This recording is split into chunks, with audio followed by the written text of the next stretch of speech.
اور دن ہے آج منڈے کا۔ آج ایک انتہائی اہم ترین گفتگو، انتہائی اہم ترین خبر، اس پہ بات کریں گے۔ 1 پوائنٹ ایجنڈا ہے، اور یہ ہے جناب ہمارے آخری نبی حضرت محمد مصطفیٰ صلی اللہ علیہ وسلم کی ناموس سے متعلق، اور جس پہ جناب ہماری دل، جان، سب کچھ قربان، اور عزت و آبرو قربان، سب کچھ قربان جی۔ اور ان سے بڑھ کر ہمارے لیے کوئی اور ہستی ہو نہیں سکتی، اور ہمارے نبی حضرت محمد مصطفیٰ صلی اللہ علیہ وسلم رحمت للعالمین ہیں، اور الفاظ نہیں ہیں، کوئی الفاظ ہو ہی نہیں سکتے۔ اور تمام مسلمانوں کے جو دل ہیں، اربوں مسلمان دنیا بھر میں بسنے والے، ان کے آپس میں ہزار اختلاف ہو سکتے ہیں، ہزارہا اختلاف ہو سکتے ہیں، لیکن جب حضور اکرم صلی اللہ علیہ وسلم کا نام آتا ہے تو سب کی نگاہیں جھک جاتی ہیں اور سب کے دل موم ہو جاتے ہیں۔ اور پھر ان کی عزت اور ناموس کا سوال آئے تو پھر کوئی نہیں دیکھتا کہ وہ کس فرقے سے تعلق رکھتا ہے، کس مسلک سے تعلق رکھتا ہے، بس اس کے لیے پھر مسلمان ہونا کافی ہے، اور پھر تمام تفرقہ بازیوں کو ایک لمحے میں وہ ختم ہو جاتی ہیں، اور اس کے بعد تمام مسلم امہ متحد ہو جاتی ہے، مسلمان متحد ہو جاتے ہیں، غریب سے لے کے امیر تک۔ یہی مسئلہ بار بار اسی محبت کو ختم کرنے کے لیے جی بار بار جو کفار ہیں وہ حرکتیں کرتے ہیں، اور یہ ایک بار پھر مسئلہ پیدا ہو چکا ہے، اور وہ ہوا ہے فرانس میں۔ آپ کو معلوم ہے فرانس میں جناب پہلے ڈنمارک میں کوشش کی گئی، پھر ناروے میں کوشش کی گئی، اور اب کوشش کی گئی ہے فرانس میں۔ اور افسوسناک پہلو، قابل مذمت پہلو یہ ہے کہ یہ ریاستی سرپرستی میں سب کچھ ہو رہا ہے، ریاستی سرپرستی میں، اور یہ مسلمانوں کے جذبات کو چیک کیا جاتا ہے۔ تو لیکن جو سب سے اہم بات ہے کہ نہ صرف مسلمان زندہ ہیں، مسلمان پرعزم ہیں، مسلمان اپنے نبی پاک صلی اللہ علیہ وسلم کی ناموس عزت کے لیے نہ صرف موجود ہیں بلکہ وہ اپنی جانیں بھی قربان کرتے ہیں۔ اور پھر یہ ہے کہ اس گئے گزرے دور میں بھی جی مسلم حکمران بھی ایسے موجود ہیں جو ان کو للکارتے ہیں، ان طاقتور حکمرانوں کو للکارتے ہیں، جو یہ کام کرتے ہیں، جو مسلمانوں کے جذبات سے کھیلتے ہیں، جو اربوں مسلمان جو ہیں، کروڑوں مسلمان دنیا بھر میں بسنے والے، ان سے کھیلتے ہیں، ان کے جذبات سے کھیلتے ہیں، ان کو مشتعل کرتے ہیں، اور پھر اسلام پہ تنقید کرتے ہیں کہ اسلام انتہا پسندی کا مذہب ہے، اسلام دہشت گردی کا مذہب ہے، جبکہ یہ خود ایکسٹریمسٹ ہیں، خود انتہا پسندی اور خود دہشت گردی کا مظاہرہ کر رہے ہیں۔ یہ بھی ایک دہشت گردی، انتہا پسندی ہے کہ آپ آزادی فکر اور آزادی اظہار کے معاملے میں اس حد تک اپنے ذاتی مفادات کے لیے اس حد تک آ کے نکل جائیں کہ جناب یہ جب مسلمانوں کی باری آتی ہے تو اس وقت آپ کہتے ہیں جناب جو مرضی کہیں، ہم کوئی پابندی نہیں لگا سکتے، لیکن وہی ملک جو ہیں، وہ قوانین جو ہیں، وہ یہودیوں سے متعلق جو قتل عام ہوا تھا اس کے بارے میں وہ کہتے ہیں ایک لفظ نہیں لکھ سکتے۔ ابھی میں وہ لفظ بول دوں تو یہ ویڈیو نہیں چلے گی، وہ لفظ میں بول نہیں رہا، ٹھیک ہے جی، اس پہ پابندی ہے، ہر فورم پہ پابندی، ہر جگہ پابندی، اس پہ آپ ایک لفظ نہیں لکھ سکتے، نہ سوشل میڈیا پہ نہ ادروائز۔ تو یہ چیزیں ہیں فرانس میں جناب، لیکن اس میں طیب اردوان اور وزیر اعظم عمران خان، یہ دو لیڈر جناب اب تک سامنے آئے ہیں جنہوں نے للکارا ہے، فرانس کے صدر کو للکارا ہے، فرانس کو للکارا ہے، اور دنیا کو للکارا ہے کہ جناب آپ اپنی حرکتوں سے باز آ جائیں۔ اس پہ میں آپ کو تھوڑا سا بیک گراؤنڈ بتا دوں، پھر میں آپ کو کہتا ہوں کہ ہوا کیا ہے۔ ہوا یہ کہ آپ کو معلوم ہے، میں آپ کو بتا چکا ہوں بریف، کہ ناروے میں، ڈنمارک میں یہ ہوتا رہتا ہے، یہ کوشش کرتے ہیں، یہ مسلمانوں کے جذبات چیک کرتے ہیں۔ ایک سلمان رشدی بھی آیا تھا، اس نے بھی کوشش کی تھی۔ تو پہلی بات تو یہ ہے کہ یہ سب کچھ جو مرضی کر دیں جی، حضور اکرم صلی اللہ علیہ وسلم جو اللہ کے آخری نبی ہیں، ان کی عزت اور ناموس میں ایک ذرہ بھر، رتی بھر فرق نہیں پڑ سکتا اس طرح کے گماشتوں کے کہنے سے ان کی شان میں، ان کی قدر و منزلت میں کوئی فرق نہیں پڑ سکتا. لیکن بالکل جناب، اور یہ مسلمانوں کے جذبات چیک کرتے ہیں کہ کس حد تک یہ ان کی اہمیت باقی ہے، اور ہر دفعہ ان کو کھانی پڑتی ہے، مار کھانی پڑتی ہے، اور یہ الٹے پاؤں پھر بھاگتے ہیں، لوٹتے ہیں. فرانس میں یہ ہوا، اور جب یہ ساری باتیں، سب سے پہلے فرانس کے صدر نے کیا کہا؟ فرانس کے صدر نے سب سے پہلے اسلام پہ تنقید شروع کر دی، اور اسے کہا کہ جناب اسلام سے مسلمانوں سے خطرہ ہے، اور اس کی وجہ یہ ہے کہ فرانس میں 60 لاکھ مسلمان ہیں، 6 ملین مسلمان ہیں، اور 6 کروڑ کی آبادی ہے، 10% تقریباً بنتا ہے. اس 10% کی آبادی سے یہ خائف ہیں، اور فرانس کے صدر کہتے ہیں کہ یہ اسلام اور مسلمان پھیلتا ہوا مذہب ہے، اور اس سے بچنا ہوگا، اس کے پھیلاؤ سے. ٹھیک ہے جی، بچ جائیں، کس نے کہا ہے نہ بچیں؟ اس کا جواب دیا، اور اس کو ایکسٹریمزم سے بھی جوڑا، انتہا پسندی سے بھی، دہشت گردی سے بھی منسلک کیا. اس کا جواب ترک صدر طیب اردوان نے دیا، اور ٹھیک ٹھاک دیا. یہ بات تو یہاں تک تھی، دین تک. لیکن اس کے بعد ایک قدم اور آگے بڑھایا گیا، اور حضور اکرم صلی اللہ علیہ وسلم کے گستاخانہ خاکے جو ہے یہ پوری دنیا میں بین ہے، ایسا نہیں ہو سکتا، لیکن یہ کیا گیا، خاکے شائع کیے گئے. ایک ٹیچر نے، اس ٹیچر کو فرانس کے صدر نے باقاعدہ طور پہ اس کو پش کیا، اس کو بیک اس کی، یعنی کیا کہنا چاہیے، پشت پناہی کی. اور جب اس کی پشت پناہی کی تو ظاہر ہے ایک نوجوان مشتعل ہوا، اور اس نے اس کا قتل کر دیا. جب ریاست اور جب قانون درمیان میں نہیں آئے گا تو پھر اس طرح کے واقعات ہوں گے. پھر اس کو بھی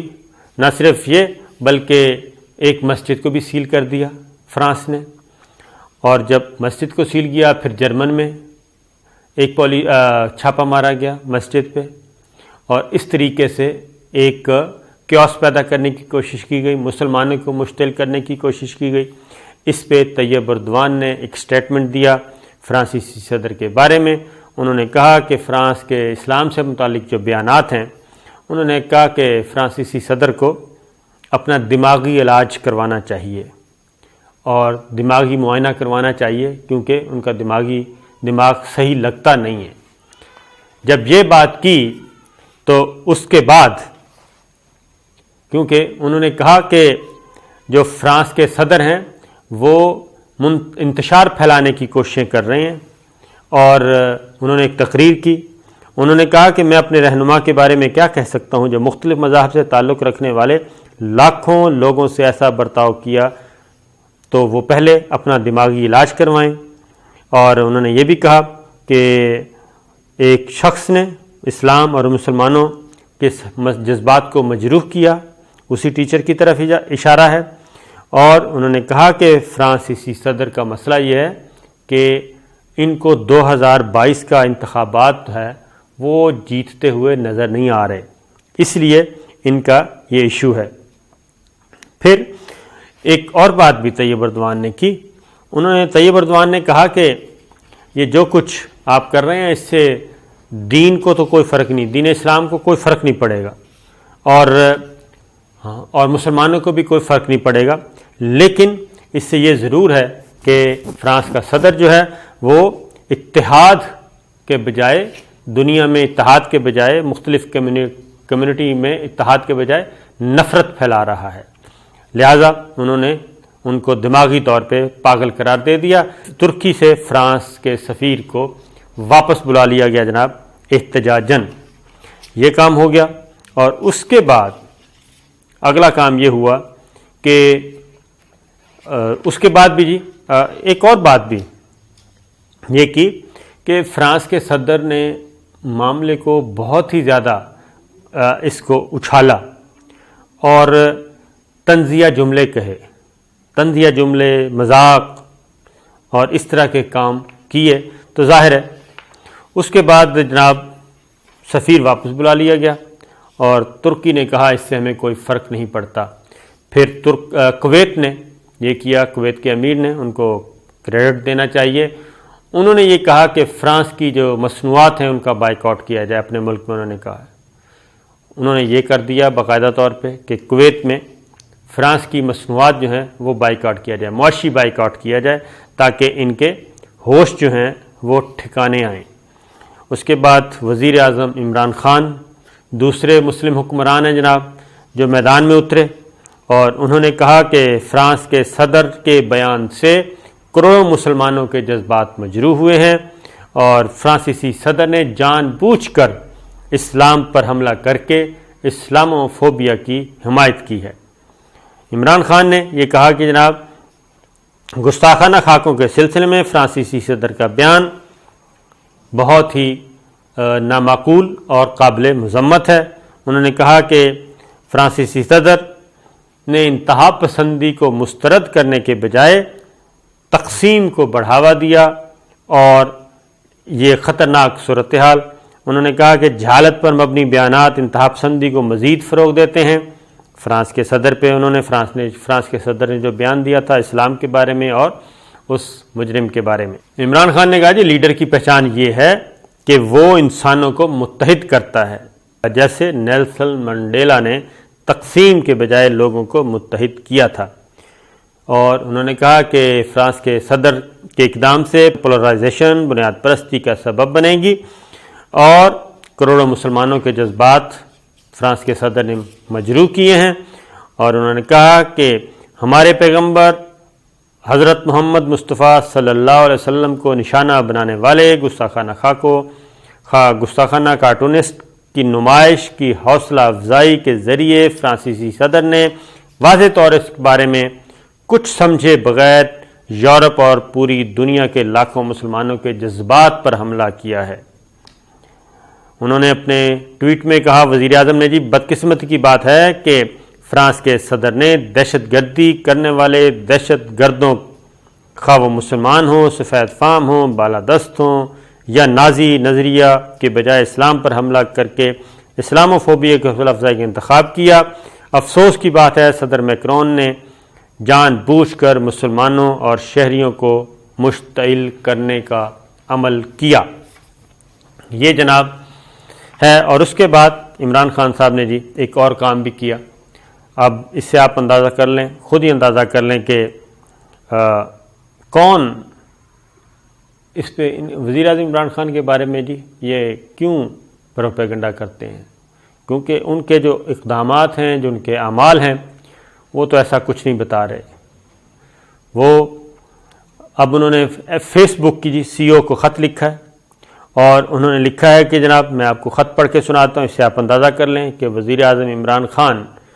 عقیدے کی بنیاد پہ کہاں کھڑے ہیں اور وہ مسلمانوں کی جنگ کیسے لڑ رہے ہیں۔ انہوں نے فوری طور پہ جی اسلامو فوبیا سے متعلق جو مواد ہے اس پہ پابندی عائد کرنے کا مطالبہ کیا فیس بک سے، اور انہوں نے سی ای او مسٹر مارک کو خط لکھا اور اس میں انہوں نے کہا ہے کہ فوری طور پہ پابندی عائد کی جائے، فیس بک سے اسلامو فوبیا کا جو میٹیریل ہے وہ نہ شائع ہو، نہ نشر ہو، نہ پیسٹ ہو۔ اسلام کے خلاف نفرت پر پابندی عائد کرنے کا مطالبہ کیا، اور وہی مطالبہ کیا ہے جناب اسلامو فوبیا کے بارے میں جو یہودیوں کے متعلق، یہودیوں کے قتل عام سے متعلق ہے کہ اس کا ذکر نہیں کرنا چاہیے، جس کا میں نے آپ کو بتا رہا تھا۔ اور اس میں انہوں نے کہا کہ جی میں آپ کی توجہ اس بڑھتی ہوئی اسلامو فوبیا کی طرف مبذول کرانے کے لیے لکھ رہا ہوں جو پوری دنیا اور خاص کر فیس بک سمیت سوشل میڈیا پلیٹ فارم کے استعمال کے ذریعے نفرت، انتہا پسندی اور تشدد کی حوصلہ افزائی کر رہا ہے۔ میں آپ کی طرف سے یہودیوں سے متعلق جو پالیسی ہے اس پر سوال اٹھانے والی کسی بھی پوسٹ پر بجا طور پر پابندی عائد کرنے کے اقدام کی تعریف کرتا ہوں جو جرمنی اور پورے یورپ میں یہودیوں کے نازی اور نازیوں کے طرف سے انتہا تھی، پروگرام کی انتہا تھی جب نازیوں نے پورے یورپ میں پھیلایا تھا ظلم و ستم جو کیا تھا جی یہودیوں پہ، اس کی بات کر رہے ہیں۔ آج ہم دنیا کے مختلف حصوں میں مسلمانوں کے خلاف اس طرح کا دیکھ رہے ہیں جناب،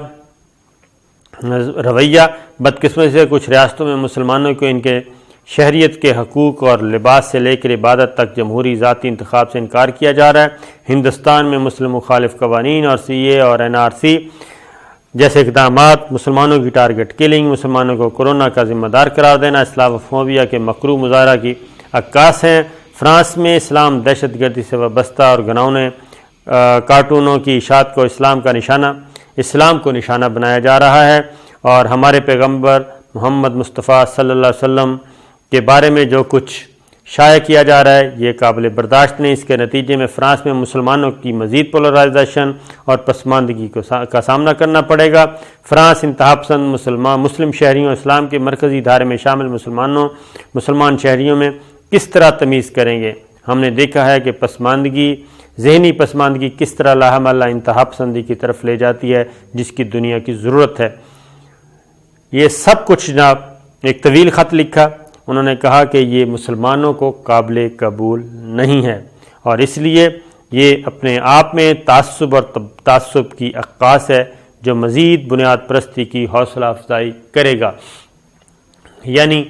مسلمانوں پہ بنیاد پرستی کا بھی الزام لگایا جاتا ہے، دہشت گردی کا بھی، انتہا پسندی کا، لیکن اگر ایک یورپین ملک کا صدر اور ایک دوسرے مذہب کا پیروکار خود ریاستی حکومتی سرپرستی میں وہ سب کچھ کرے گا تو کیا اس کو ہم بنیاد پرست، انتہا پسند، دہشت گرد نہیں کہیں گے؟ یہ ہے وہ چیز پوری دنیا میں، اس پہ جناب مسلمان بہت غم و غصے کا اظہار کر رہے ہیں، مشتعل ہیں، لیکن میں صرف ایک ریکویسٹ کروں گا کہ آپ کی طرف سے ایز بینگ اے مسلم آپ صرف ایک کام کر سکتے ہیں، آپ زیادہ سے زیادہ درود بھیجیں حضور اکرم صلی اللہ علیہ وسلم پہ، درود پاک کا ورد کریں، درود پاک بھیجیں، سلام کریں، جو ادھر موجود ہیں روضہ رسول صلی اللہ علیہ وسلم پہ جو حاضری دے رہے ہیں وہ صرف سلام عرض کریں، وہاں پہ درود بھیجیں، اور اس کے علاوہ کچھ نہیں جناب۔ اور اس طرح کے جو انتہا پسندی ہے، دہشت گردی ہے، اس سے کچھ فرق نہیں پڑے گا ہمارے نبی حضور اکرم صلی اللہ علیہ وسلم کو۔ یہ ان کی اوقات سامنے آ رہی ہے، جو اپنے آپ کو پڑھا لکھا سمجھتے ہیں، جو اپنے آپ کو لبرل سمجھتے ہیں، روشن خیال سمجھتے ہیں، آزاد سمجھتے ہیں، ان کی تمام آزادیاں صرف اس حد تک ہی ہیں، اور اپنے وہ مذہب سے آگے کچھ نہیں سوچتے، جبکہ اسلام ایسا مذہب ہے جو امن کا، آشتی کا، دوستی کا، بھائی چارے کا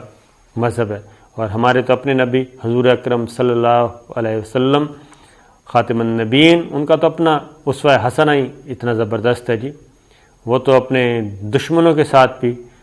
محبت کا ان کو دعوت دیتے رہے، دعوت اور صرف دعوت دین دیتے رہے کہ ہدایت کی دعا کرتے رہے۔ تو ہمیں بھی ہدایت کی دعا کرنی چاہیے، بالکل اپنی املاک کو نقصان نہیں پہنچانا چاہیے، اور درود پاک بھیجنا چاہیے، اور دعا یہ کرنی چاہیے کہ اللہ تعالی ہمیں ہمت دے، طاقت دے، تاکہ یہ جو ان کی حکومتیں ہیں، ان کی سرپرستی میں یہ جو کچھ کرتے ہیں، یہ اس حیثیت میں ہی نہ رہیں، یہ سارے کا سارا توازن ہی بدل جائے۔ اور یہ کام ہو چکا ہے ماضی میں، اور یہ زوال تو اب آیا ہے، عروج بھی، اور انشاءاللہ دوبارہ عروج آئے گا ہمیں، اور ہم عروج دیکھیں گے تو اس کے بعد پھر ثابت کریں گے کہ مسلمان ایک اعتدال پسند قوم ہے۔ تو یہ ہے جناب اب تک کی صورتحال، اجازت دیجیے، اللہ حافظ۔